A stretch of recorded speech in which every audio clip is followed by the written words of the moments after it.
we are going to conclude our study at the beginning. The book of Nahum begins not with a denunciation of Assyria, but with a psalm in praise of the character and attributes of Yahweh. This poem is controlled by the statement, Yahweh is. Those words head up two parallel panels in this psalm, verses 2 through 6 and 7 through 10. And each of these panels begins with the words, Yahweh is avenging and wrathful. Yahweh is good and a refuge to those who know him. The poem continues by illustrating Yahweh's power over his enemies. How powerful is Yahweh? He is in control over all of nature. His way is in the whirlwind. Job learned that, by the way. He dries up the river. By him, the mountains quake, and he sends forth an overflowing flood. And then the logical next question is, who can stand before his indignation, and who can endure his anger?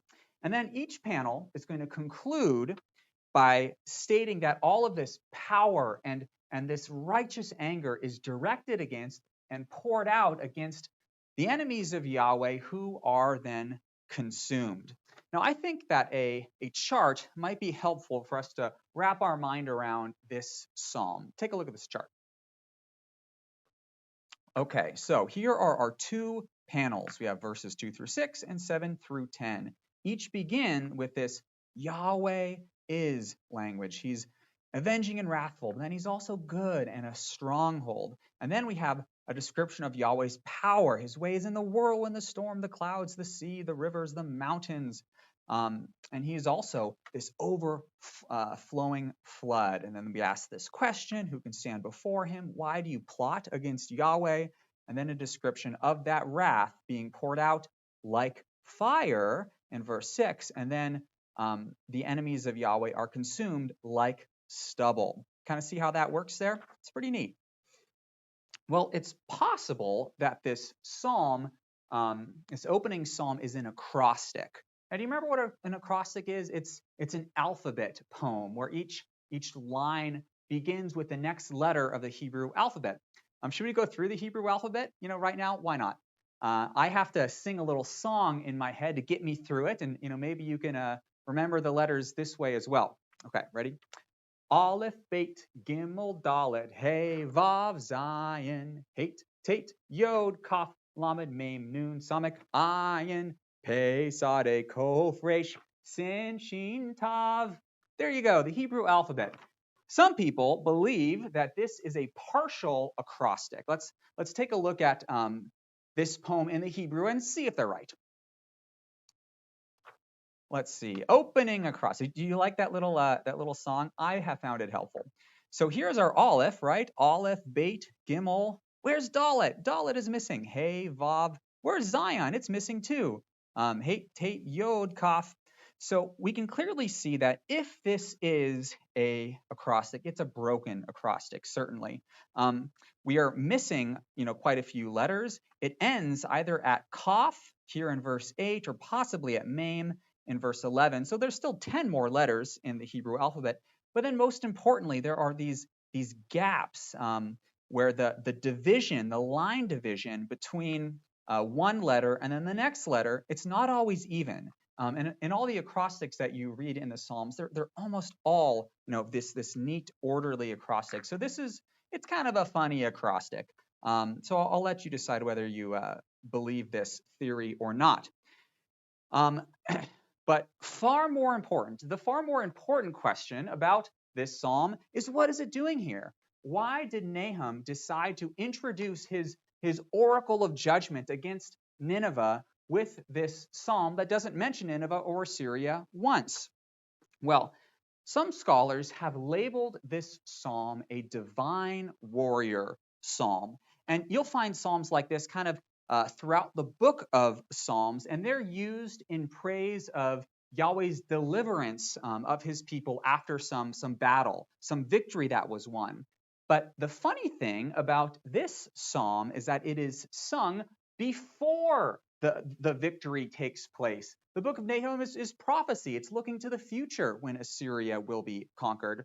Now, those who make this argument, they'll say, well, they'll argue that this just enhances the certainty of the downfall of Nineveh. We're going to sing about it, but before it even takes place. Yeah, that's possible. That's kind of convincing. But there's another theory. Rather than returning our focus to Assyria and Nineveh with these opening verses, perhaps their absence, the absence of Nineveh and the absence of Assyria in these verses is intended to universalize Yahweh's disposition towards all nations here in the opening verses of the book. I like how a couple of Hebrew Bible scholars have explained this position. Take a look at their words. David Baker, he has said that this opening psalm, not being limited by time and space, the psalm would be limited if it said specifically it's about this particular bad guy, Assyria or Nineveh. Not being limited by that, this opening hymn gives the theological context for the book as a whole, showing that God's universal power and justice, that's what it's doing. It's showing God's attributes and his character, and it's doing that through the example of Assyria. Tim Mackey has said a similar thing. He says that Assyria in the book is an archetype of any and all rebellious nations, and how God's judgment of those rebellious nations will accomplish two things. He will confront their evil, and then also that confrontation will result in deliverance of his people. Now, what did we learn about the judgment of Assyria from our little chiasm here? The judgment of Nineveh, their downfall is good news for the people of God. It's gospel. It's good news because, let's return to our chart, because Yahweh is, the Lord is avenging and wrathful on whom? His enemies, his adversaries, who are guilty. Remember, if anyone is guilty, it is Assyria. But Yahweh is good and a stronghold to those who take refuge in him. Such an important line. Now, what does that remind you of? Those who take refuge in him. That reminds me of Psalm 2. Remember how that one opens? Yahweh, he sits in the heavens and he laughs. I mean, it's just like the taunt that we have. Yahweh's laughing in the heavens. And there in the heavens, he asks a question. And he asks, why do the nations rage and the peoples plot in vain? For, he says, Yahweh, he has set his king on Zion, my holy hill, and he has given the nations to that king. And that's including Assyria, by the way. Look at Isaiah 19, 23 to 25, amazing verses. And those nations, they will perish. The Messiah will break them with a rod of iron. But those who take refuge in the Messiah, both within Israel and among the nations, those who take refuge in the Messiah will be blessed. Psalm 2, verse 12. And you see, that is God's purpose and plan for the nations. And Assyria is just one example of that divine foreign policy. You see, when they took refuge in the God of Israel in the days of Jonah, they were blessed.